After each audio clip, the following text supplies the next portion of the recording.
keluarga mulai didukung oleh pemerintah desa oleh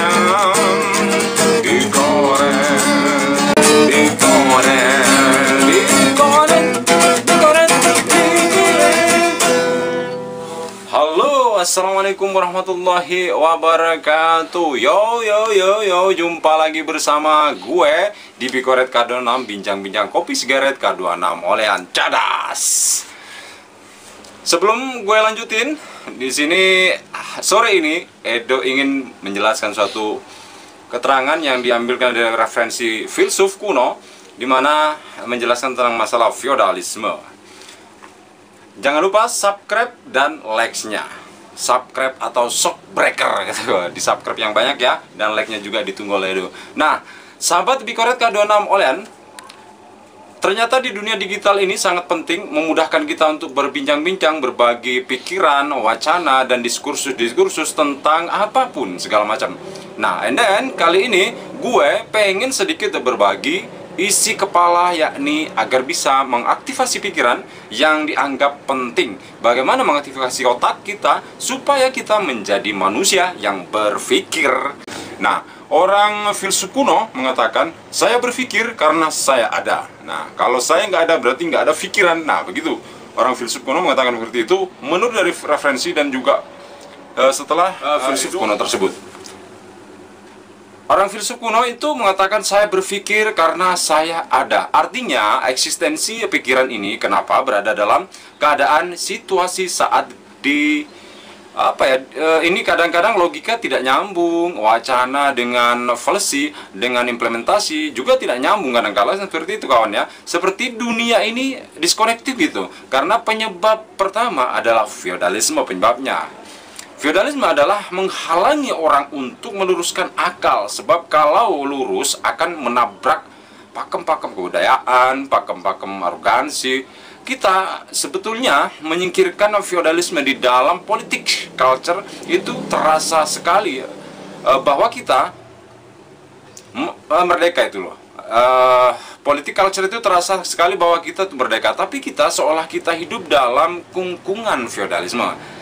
Sahabat Bikoret K26 tidak dapat dihasilkan ya setelah ada feodalisme di dalamnya, dan akhirnya pedagogis di dalam rapat partai, rapat organisasi, rapat komunitas, rapat apapun di perkumpulan itu tidak dapat menghasilkan apa-apa, dan itu buruk bagi demokrasi.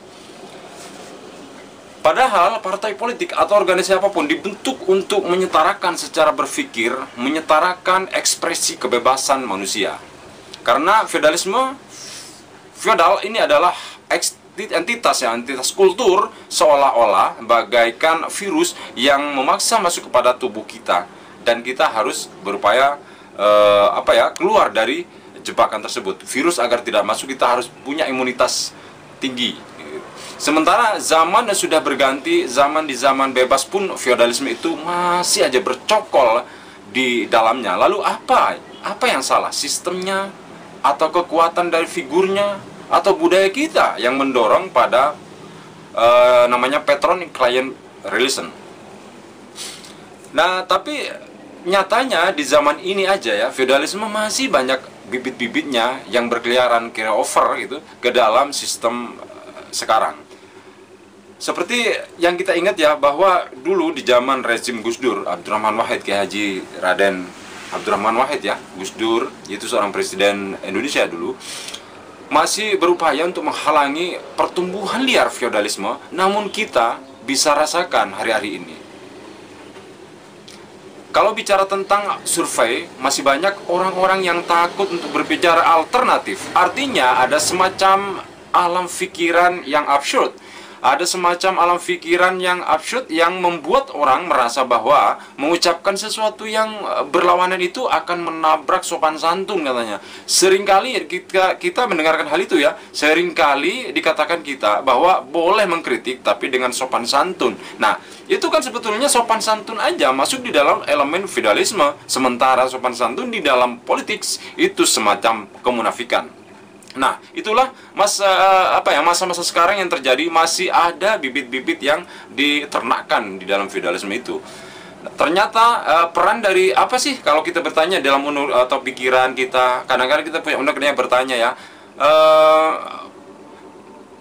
peran dari berpikir mengkomunikasikan logika seperti apa ya. Nah, kalau kita ikuti perdebatan konstituante di awal Indonesia membentuk diri sebagai bangsa yang merdeka, seluruh peserta di ruang rapat waktu itu berbicara dengan narasi filosofi. Padahal tidak semua orang-orang tersebut yang di dalam rapat organisasi itu yang melakukan rapat tersebut itu orangnya yang bersarjana atau punya titel atau punya ya segala macam ya kapabilitas. Padahal ada juga yang tidak lulus SMA juga pada waktu itu. Ini diceritakan dari filsuf kuno.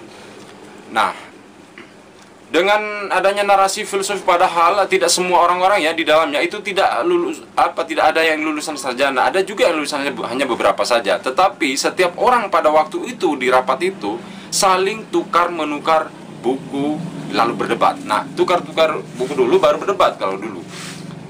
Jadi di meja mereka bacaan yang berasal dari barat yang pada waktu itu dihidupkan kembali. Pikiran-pikiran tentang kebebasan atau eksistensialisme yang membuat kita terkoneksi dengan sumber-sumber pikiran barat tanpa melupakan fasilitas kebudayaan yang disediakan untuk bercakap-cakap secara setara, dan itu merupakan kekayaan intelektual kita yang sebetulnya nah itu adalah kekayaan dari intelektual kita. Yang jelas ujung dari penjajahan dulu, kalau kita berbicara tentang penjajahan dulu ya, ini diriwayatkan atau di dalam buku filsuf itu seperti itu. Yang jelas ujung dari penjajahan itu dulu menahan kaum liberal sehingga jejak pikiran kemerdekaan Indonesia itu terkoneksi dengan jejak kemenangan kaum liberal di parlemen sehingga ada politik etis. Nah, bagian dari elit kita pada waktu itu berupaya supaya tidak jadi gagap di dalam pikiran dunia. Mereka berupaya untuk memperlihatkan kepada dunia bahwa Indonesia itu isi pikirannya tidak kalah dengan Barat. Karena dia mesti terangkan bahwa kita ingin kesetaraan dalam pikiran, dasarnya adalah kesetaraan mengucapkan pikiran. Fasilitas pada waktu itu adalah filsafat Barat ya, tapi lebih dari itu ada semangat untuk menganggap bahwa di dalam merumuskan Indonesia mereka, maksud saya merumuskan Indonesia merdeka, yang harus dimerdekakan pertama adalah jiwa manusia. Itu yang menjadi nomenklatur ya di antara elit itu. Nah, zaman sekarang ini nih untuk kemerdekaan atau memerdekakan jiwa raga nggak ada kayaknya gitu. Kayaknya udah kesan nggak ada lagi dalam kurikulum sekolah partai, sekolah apapun, dan di dalam partai politik juga gitu.